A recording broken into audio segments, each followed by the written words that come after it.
O Jeremias, ele era um camarada tão sensível que ele sentia exatamente a dor no coração dele pela situação em que a nação se encontrava. Ele chorava, gemia, não se conformava, e ele deixava isso muito claro em cada palavra sua. As suas terríveis iras contra o inimigo ficavam muito claras nas suas palavras. Como ele amaldiçoou o dia em que nasceu. E a gente lê também com outros olhos as suas lamentações, quando a gente entende a sensibilidade desse homem. Aliás, temperamento sensível também é característica também de Jonas, não é? A gente começa a ler e entender que ele quer morrer, no final ele quer morrer por uma coisa tão simples, por causa de uma planta. E assim, o diálogo dele com Deus chega a ser engraçado. As coisas que ele apresenta para Deus, sabe? Ele tá sofrido, tá chateado, tá aborrecido. Mas tudo bem que ele tinha motivos para ter se tornado aquela pessoa, mas o temperamento dele também, sensível, frágil, com dificuldade para perdoar, melancólico, tudo isso são características desse autor, tá? Aí a gente vai falar um pouquinho sobre João também. A gente vê que Jesus tinha um carinho especial por João. João, ele é um homem extremamente amoroso. Ele tinha aproximações de Jesus que nenhum outro tinha. Como a gente vê que ele reclinava a cabeça no peito de Jesus. A gente não vê isso com outros discípulos. Isso é a questão do temperamento da pessoa, né? Tem pessoas que são mais dadas, mais amáveis, outras são mais duronas, mais turronas, mais explosivas, enfim, é a questão do temperamento de cada um, tá? Ele foi chamado de discípulo amado.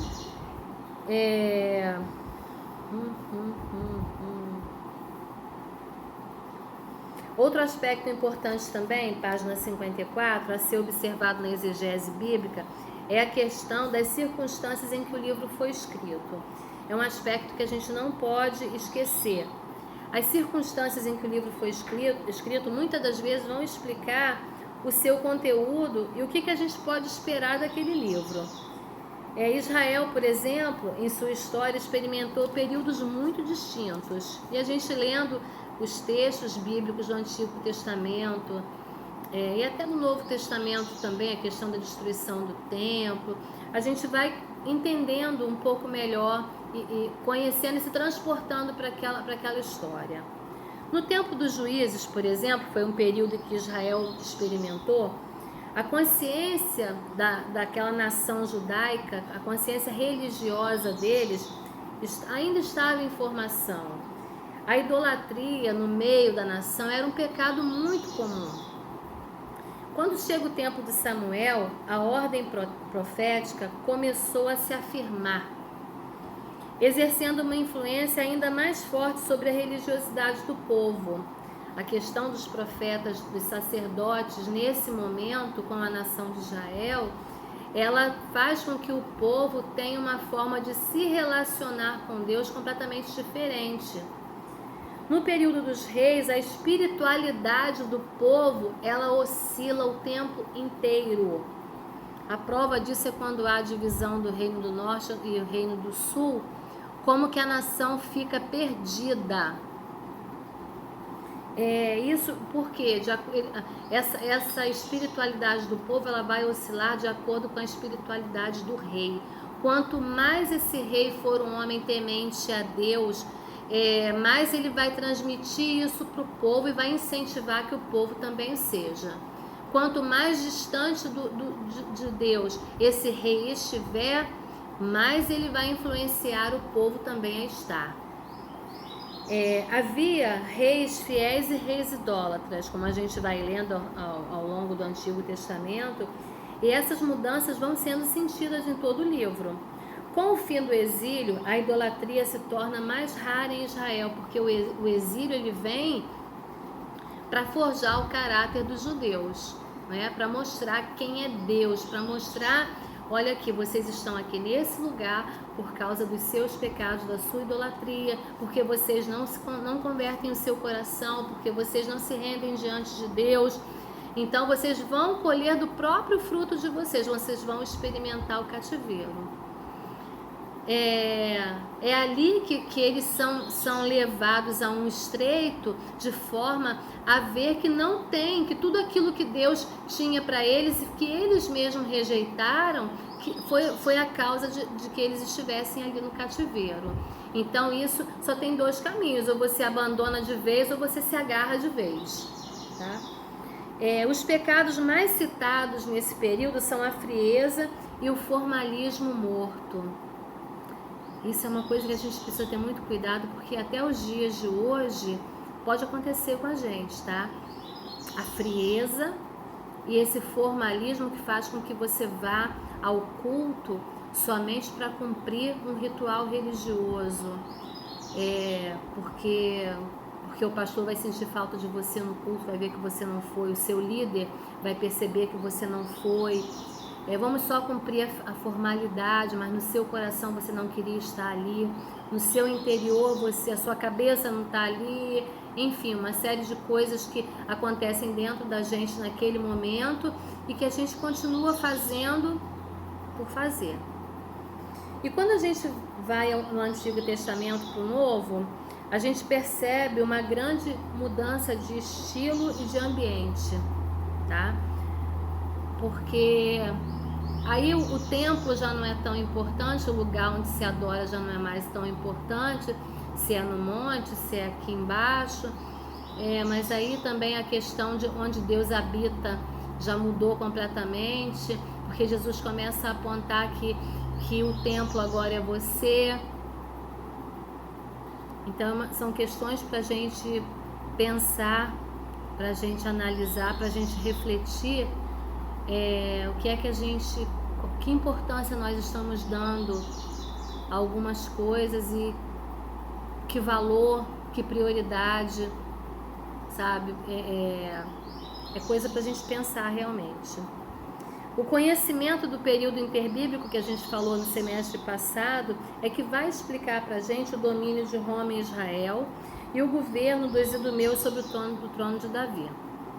Também vai ajudar a gente a entender as novas estruturas que se surgem nesse período intertestamentário. Estão lembrados que a gente falou das lideranças que foram surgindo ali, das heresias, das seitas, aquela classe influente de escribas, os sacerdotes que são levantados assim no meio do povo para mexer com a mentalidade do povo, os partidos políticos, as manipulações políticas que são feitas, que acabam levando Cristo à crucificação, os falsos mestres.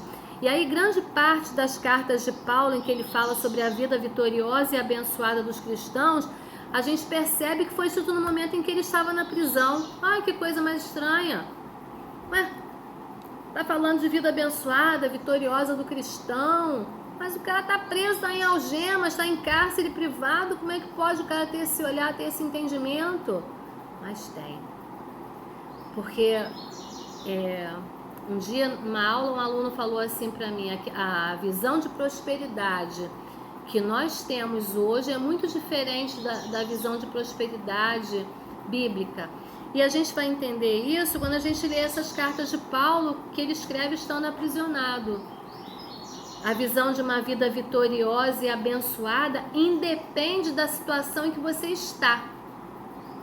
Porque de repente você é um homem próspero, abençoado financeiramente falando, rico, cheio de bens, mas a maneira como você se vê é completamente diferente daquele cara que empurra a carrocinha dele para vender o docinho dele na rua, e que ele é feliz, e que ele se vê abençoado, e que ele glorifica a Deus em todas as coisas. Então, eu estava fazendo uma palestra para casais um dia desses, e eu estava dizendo que quando você tem uma visão invertida de você, nada do que falem, nada do que digam a seu respeito, nada do que apontem para você vai fazer com que você se veja da maneira como realmente é. Mas quando você tem uma visão bem resolvida de você, da sua vida, do seu relacionamento com Deus, você pode estar na maior dureza, você pode estar na maior prova, na maior dificuldade, que você continua glorificando a Deus. É esse o ponto em que Paulo se encontra. O cara está algemado, está no cárcere, no meio da prisão, lá no subterrâneo, porque as prisões eram completamente diferentes do que são hoje. Mas ele encontra motivação para falar de vida vitoriosa e abençoada do cristão. E aí? É como você se vê e não como você está. Ó, cabeça. Um outro aspecto tão importante, mas não circunstancial, é a questão do propósito do livro. Por que esse livro foi escrito, né? E para quem ele se destina? Muito legal é quando a gente vê as cartas paulinas e quando a gente vê os evangelhos sinóticos também. Mateus, Marcos e Lucas, você vê que cada um fala de um jeito dos mesmos temas. Mas por que isso? Porque cada um está destinado a um público, cada um tem um objetivo. Então a gente consegue entender que quando o autor está escrevendo para o judeu, ele usa um tema falando de uma forma, mas quando o outro autor vai falar para o gentio, ele usa o mesmo tema falando de outra forma. Então é importante a gente entender essas questões. É apaixonante, não é importante, é apaixonante. Uma análise do propósito e finalidade é particularmente necessária nos livros de caráter ocasional, como é o caso dos livros proféticos e das epístolas também. Epístolas é importante a gente entender que epístolas são cartas. E para a gente entender uma carta, a gente tem que lê-la toda. Tá? Não basta você ler apenas um capítulo ou apenas um versículo. Você precisa ler a carta toda para você entender o que ela está querendo transmitir. A gente vai tratar melhor dessa influência no próximo capítulo que a gente vai ler. Mas a gente quer dar algumas pistas, como por exemplo o livro de Gênesis. Já logo no início do livro de Gênesis, ele diz acerca das origens do mundo em repetidas sessões ele traz as expressões como me perdi.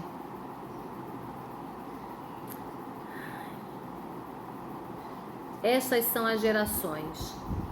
E ele vai mostrando que o propósito do livro de Gênesis é falar do começo, do início de todas as coisas, como todas as coisas foram criadas. O começo do mundo, da revelação de Deus, dos patriarcas, e por aí vai. O propósito do Evangelho de João, quando a gente começa a ler o livro, é levar as pessoas a crer em Cristo, que Cristo é o Filho de Deus. Como vai ficar claro lá em João 20, 29. Já o que o Evangelho de Lucas tem um objetivo diferente. Ele foi escrito para ser um livro de registro histórico ordenado. Ele tem uma investigação apurada de tudo o que acontece e de sua origem. Isso explica as diferenças entre os evangelhos sinóticos, como a gente falou, Mateus, Marcos e Lucas, diferente do livro de João. A primeira epístola aos Coríntios, por exemplo, ela foi escrita para responder a uma carta que foi enviada ao apóstolo Paulo com perguntas sobre comportamento e costumes, como também para resolver problemas que chegaram aos ouvidos de Paulo por membros que estavam descontentes na comunidade.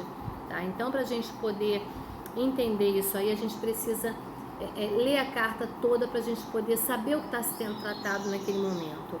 Já a Epístola aos Filipenses, ela é escrita por um grupo de amigos com o intuito de agradecer uma oferta que foi recebida. É uma carta mais leve, não tem um conteúdo tão teológico, é mais exortativa e ela tem a ênfase principal da alegria.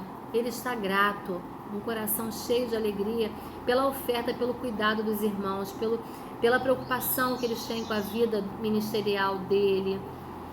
É interessante notar que essa carta mais informal, ela não começa lá no seu início com o habitual eu, Paulo, apóstolo, tal, mas com um singelo Paulo e Timóteo, servos de Cristo Jesus. Já quando a gente chega lá na carta dos Gálatas, você vê que a carta é bem mais severa. Ó, insensatos Gálatas, Ele tá chateado com os Gálatas. Isso aí é um princípio básico de hermenêutica. A maior parte dos erros de interpretação vem desse descuido nessa área. A gente não tem o conhecimento adequado dessas questões e aí isso gera grandes erros hermenêuticos. É um recurso aplicável para qualquer texto, tá? E está ao alcance de todos. Se fosse para ser aprendida somente uma regra para todo o estudo, deveria ser essa. Uma passagem ou versículo deve ser estudado de acordo com o seu contexto e não isoladamente. Isso a gente já vem falando há muito tempo. Quando a gente estuda a Bíblia, a gente deve estudar os livros e dentro dos livros os parágrafos. Hoje em dia a gente já encontra Bíblias, tá? Que elas vão abordar, ela vai trazer os assuntos em tópicos, de acordo com os temas e não dividida em versículos como a gente está acostumado, tá? A forma em que a Bíblia está dividida hoje, ela favorece a ideia da gente entender o versículo como sentenças isoladas. Mas a gente não deve esquecer que elas não foram escritas assim. A Bíblia não foi escrita dessa maneira, né? Com ponto, vírgula, capítulo, versículo. A gente já viu isso sobre a história da Bíblia. E a gente entende que isso aí foi uma forma em que os intérpretes eles foram agrupando, foram organizando para que a gente pudesse ter um melhor entendimento, uma melhor localização, tá? O ideal é que a gente tenha uma Bíblia que respeite as unidades de pensamento. É aquela Bíblia que eu falei para vocês, que a gente já tem ela hoje em dia nas lojas para serem compradas, que ela não vem dividida em versículos, mas ela vem falando, ela vai tratar diversos temas, né? Vai falar somente sobre aquilo. Terminou aquele assunto, aí ela pula para outro.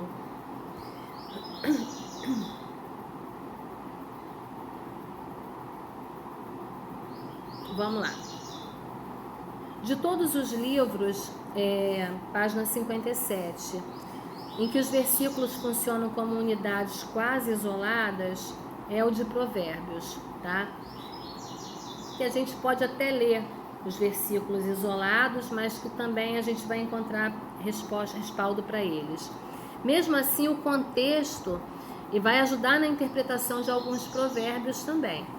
O livro apresenta problemas de outro tipo, justamente por conter curtas referências isoladas que são tratadas em outro capítulo. Existem interpretações erradas no nosso meio hoje que já estão até consolidadas, como é o caso, por exemplo, de Filipenses 4,13. Tudo posso naquele que me fortalece. Olha só. Ele tem sido interpretado como significando a capacidade que o cristão possui de resolver todas as questões, de ser bem sucedido em tudo que faz. Posso todas as coisas naquele que me fortalece. A gente ouve muito isso.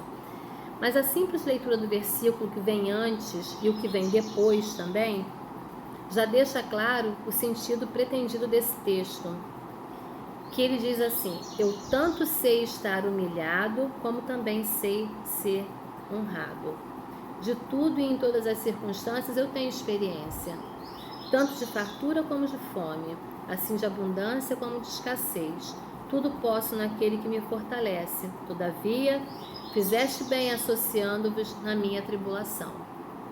Ele está falando de coisas que ele já viveu, que ele aprendeu, que foram um grande aprendizado para ele e que prepararam ele para coisas futuras. Eu já passei fome, então se eu vier passar fome novamente, eu sei o que é, eu sei como é. Eu já tive dias de estar abastado, de estar bem em situação, mas também já tive dias de não ter nada. Então, o que vier pela frente agora, eu vou saber combater, eu vou saber lidar com isso, porque eu já vivi tudo isso. É isso que ele está dizendo. É claro que posso todas as coisas, não significa fazer tudo bem feito para ganhar sempre. Não é isso. É justamente o contrário. É poder passar por qualquer situação boa ou ruim.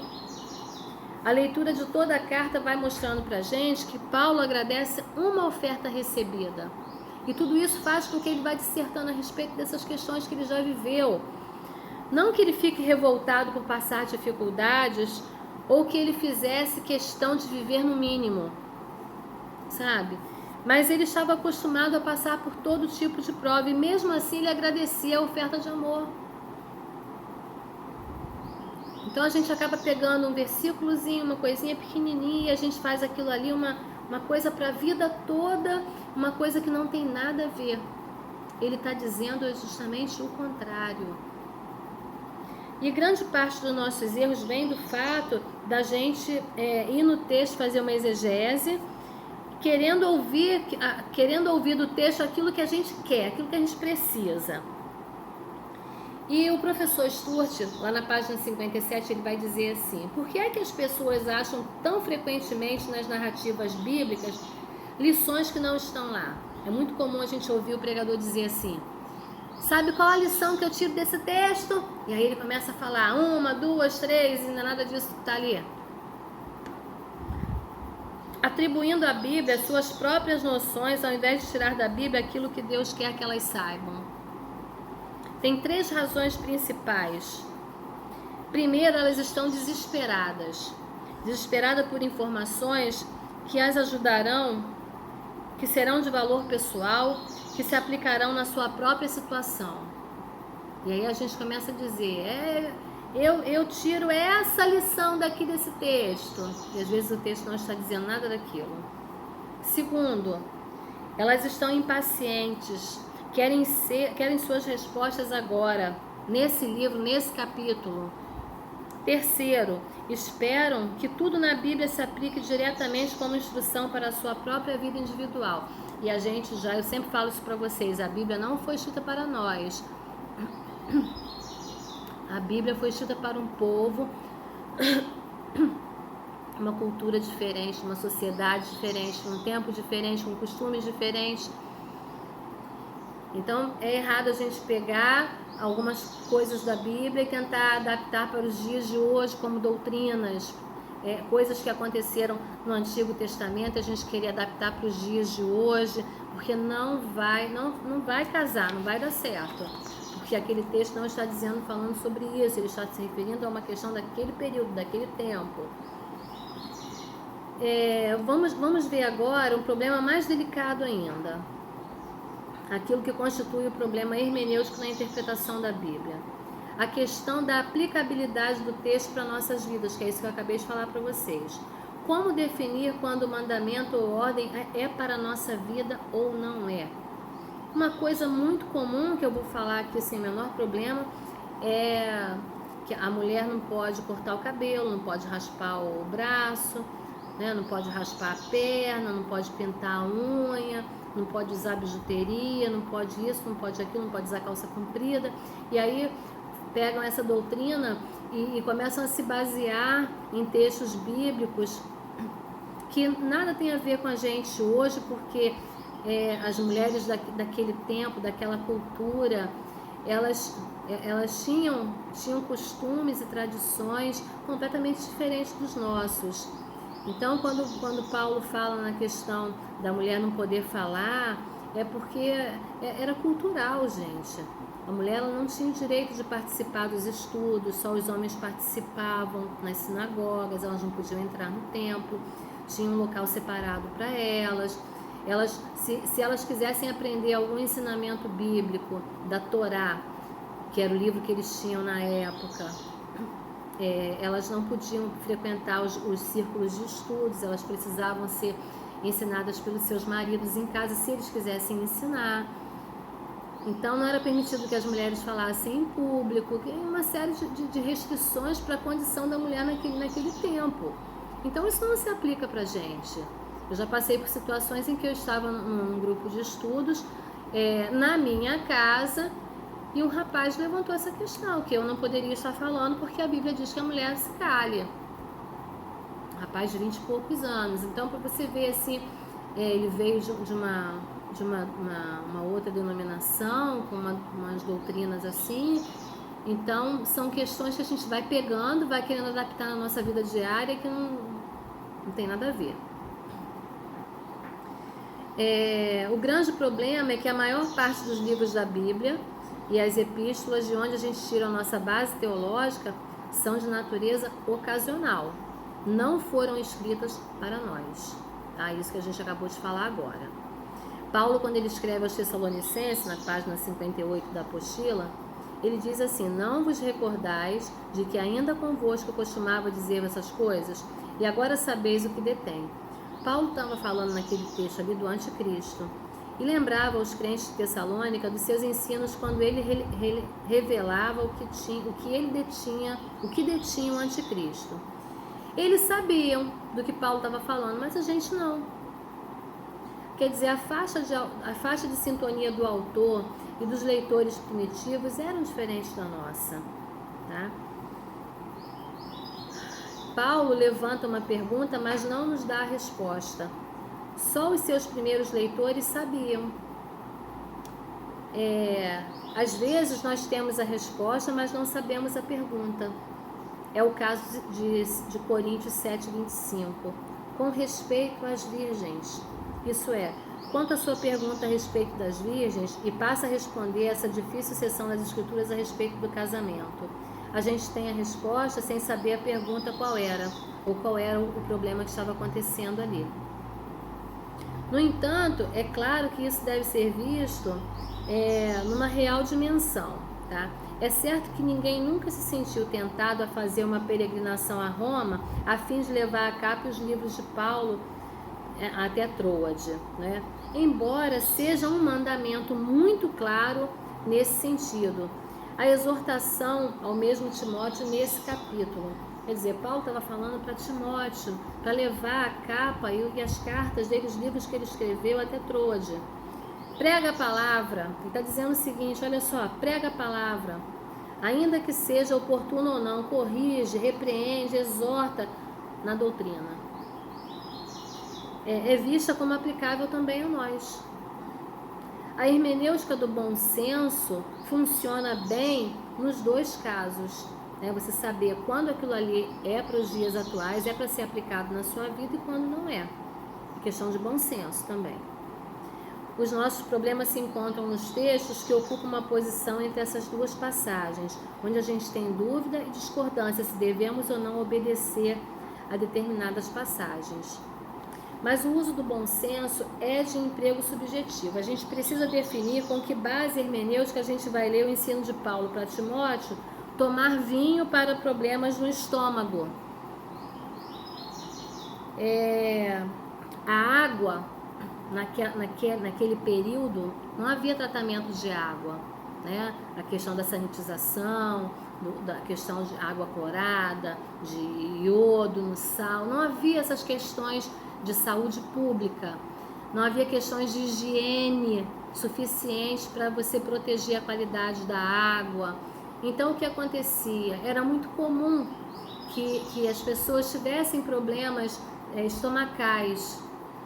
Hoje em dia a gente tendo água filtrada, água tratada, a gente já tem, imagina naquele tempo quando não tinha. Então Paulo, ele orienta Timóteo, o vinho, ele era produzido em diversas concentrações.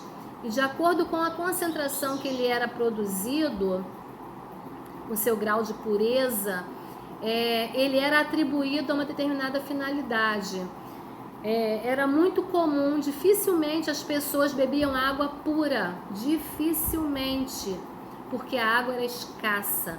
Então o que eles faziam? Eles diluíam uma quantidade de vinho com uma quantidade de água para ser bebida ao longo do dia, tá? Para economizar água. Nos casos de doença, o vinho também era utilizado como fármaco, como medicamento. Então quando Paulo instrui Timóteo a tomar um pouco de vinho, não era o vinho puro, era um determinado tipo de concentração desse vinho que era justamente utilizado para os problemas estomacais dele. Como hoje você compra na homeopatia, tintura disso, tintura daquilo, aquilo é preparado em álcool, uma solução alcoólica, pode ser conhaque, pode ser uísque, pode ser o que for. É uma concentração alcoólica, quem usa homeopatia sabe disso. Então, para medicamento, há uma concentração de álcool para conservar aquele fármaco, aquele produto. E é isso que Paulo está orientando. a pessoa daquela ocasião, ela sabe do que Paulo está falando e a gente vai ler e vai ter problemas.